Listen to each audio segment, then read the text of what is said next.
আজকে আবার আমরা পিকনিক করছি, সবাই চাল আর ডাল তুলেছি ছোট ছোট বাচ্চারা মিলে। এখানে এখন খিচুড়ি হবে, আজকে ওদেরটা ভালোই আছে, মুসুরির ডালের খিচুড়ি হবে। এখানে টমেটো পেঁয়াজ বেশি করে কেটে নিয়েছে, বেশি করে পেঁয়াজ দিয়ে করবো আলু। তো চলো দেখতে থাকো কি কি রান্না করছি আর কেমন করছি, ঠিক আছে চলো। এরপরে বাচ্চা কাচ্চা মিলে আমার ঘরে বসে খেলতে শুরু করে দিয়েছে। ওরা কিন্তু ভীষণ সুন্দর গান গাইছে, তা আবার তালে তালে। তারপরে চলো দেখি রান্না কতদূর হলো। রান্না কিন্তু হচ্ছে, আর এদিকে মাম্মামরাও খেলা করছে। ওরা ওই ঘর থেকে এই ঘর কলার পাতায় খাওয়াবে বলে কলার পাতাগুলো কেটে ধুয়ে রাখা হয়েছে। এখানে ওরা মনের সুখে গান গাইছে, চিরকুট খেলছে, ভীষণ মজা করছে। আমিও কিন্তু তাদের সাথে যোগদান করেছিলাম, আর আমার কিন্তু ভীষণ ভালো লাগে। তো চলো, এখানে খিচুড়ি রেডি হয়ে গেছে, সবাই মিলে পাঁপড় নিয়ে এসেছিলো, সেই পাঁপড়টা আমি ভেজে দিয়েছি। এবার আমি ওদের খেতে দেবো। একজনের কলার পাতা শর্ট পড়েছিল, তাই বাড়িতে যে আমার ফাইবারের থালা ছিল সেটাই দিয়ে দিয়েছি। খিচুড়িটা কিন্তু ওরা বলেছে দারুণ হয়েছিল খেতে, আর সত্যি বলতে দুর্দান্ত হয়েছিল।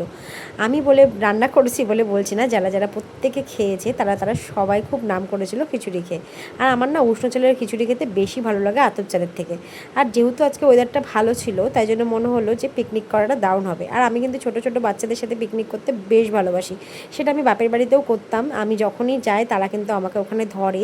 আর আমি ছোটো থেকে এই পিকনিক করতে খুবই খুবই খুবই ভালোবাসি। আর এখানে আমার ননদের মেয়ে, মানে আমার ভাগ্নিটা বারবার বলছিলাম আমি করো করো, তারই আবদারে দুদিন ধরে প্রত্যেক দিনই পিকনিক চলেই যাচ্ছে।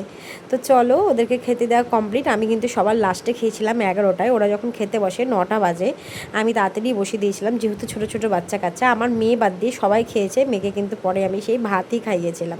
তো চলো ওদের মুখে শুনে নাও রিভিউটা কেমন হয়েছে। চলো টাটা।